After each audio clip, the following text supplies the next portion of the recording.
El censo es el conjunto de operaciones y actividades que permite recoger, recopilar, evaluar y sistematizar, pero también difundir los resultados respecto de características de una determinada población.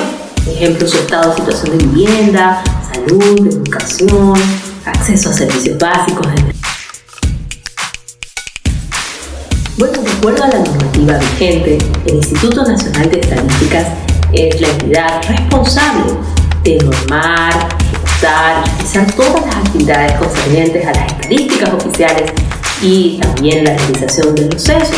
Sin embargo, no es menos cierto que la Constitución Política y el Estado han establecido principios claves para su realización, cuales son coordinación y también transparencia y lealtad institucional.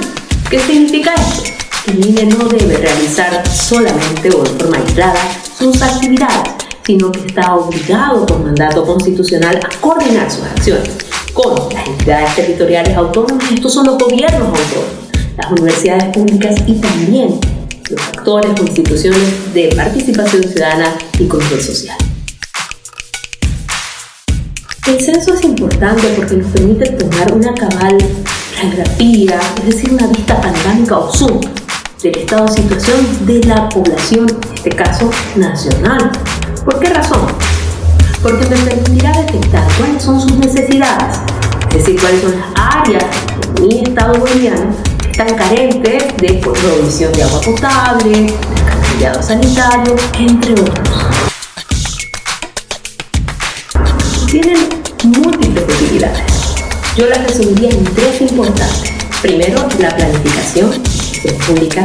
Segundo, la representación política, pero también la distribución equitativa de recursos concernientes a participación, coparticipación tributaria.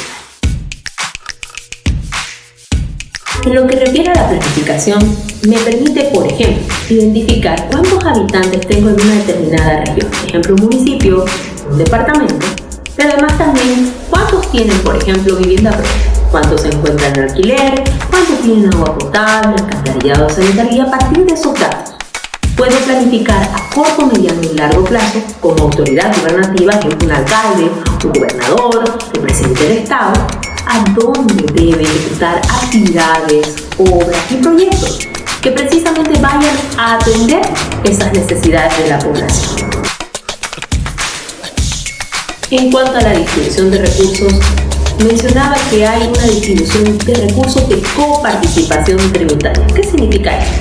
Los tributos son los recursos económicos que capta el Estado para poder cumplir sus múltiples fines. Esto es salud, educación, caminos, entre otros.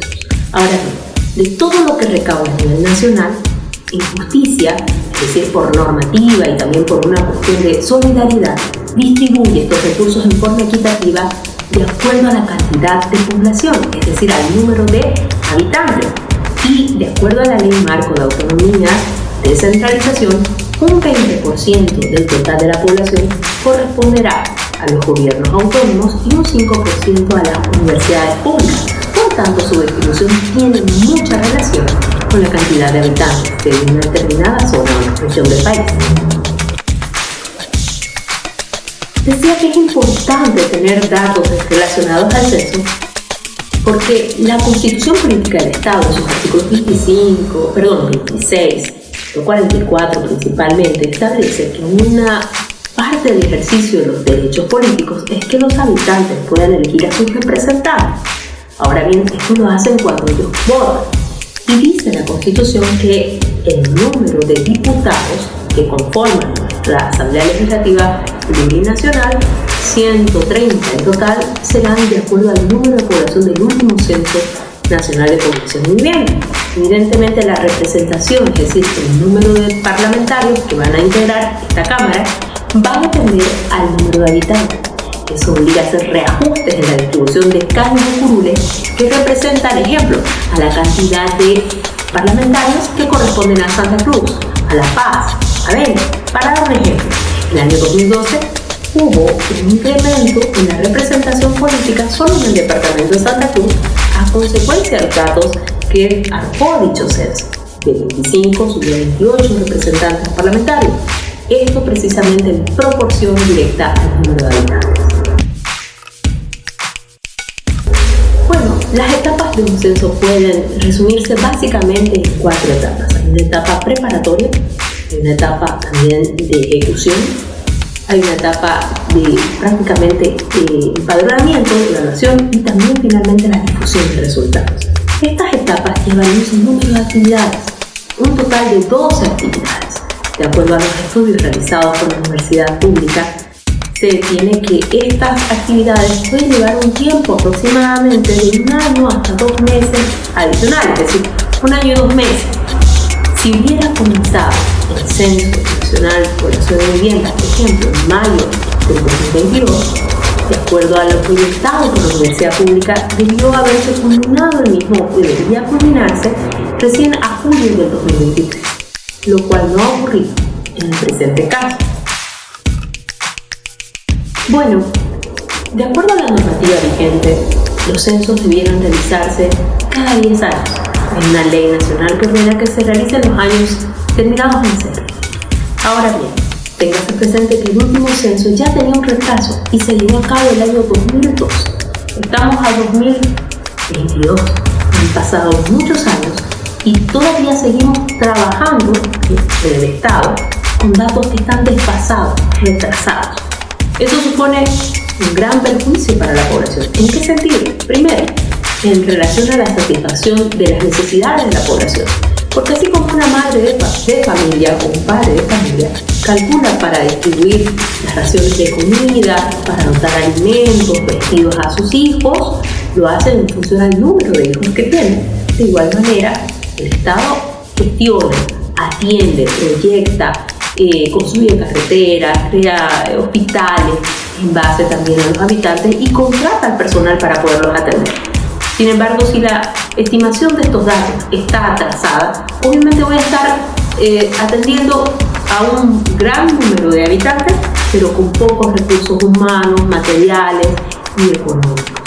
Y además también, otro gran problema es que voy a estar gestionando a lo mejor para satisfacer necesidades que no son las reales para esa población. Ejemplo, puede ser que como la autoridad realiza una gestión y planificación a ciegas, yo planifique crear para esta localidad una cancha deportiva y resulte ser que en la realidad, si tuviera un censo de último momento, lo que ellos necesitan es un hospital.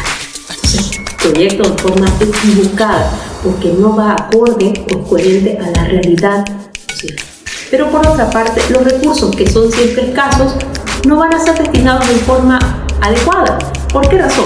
Porque voy a seguir dotándole la misma cantidad de recursos que debí dotar en el año 2012 para un número de habitantes que ha crecido mucho más en lo que realmente al presente se tiene para un municipio o para un departamento. Y por otra parte, estaré destinando recursos de forma excedentaria a un área que a lo mejor ya no está poblada por múltiples factores, por ejemplo, que hay decesos o muertes, hay personas que se trasladan de un departamento a otro, o por último, la migración hacia países extranjeros. Finalmente, también genera un perjuicio. ¿En qué sentido? Se violan los derechos políticos de los habitantes y también la democracia. ¿Por qué razón? Porque no están dignamente representados. La Constitución dice que debería hacerse la votación y resultados de un ciudadano con voto, pero al final resulta ser que los votos de un determinado departamento o lugar son contados en menos para su representación en la Cámara de Diputados. Entonces hay una vulneración también a su representación política. Por tanto, a manera de conclusiones podemos decir que urge la necesidad de realización de un censo nacional de población vivienda para poder atender a la población, sus necesidades, distribuir en forma equitativa los recursos y finalmente hacer posible su representación política y derechos.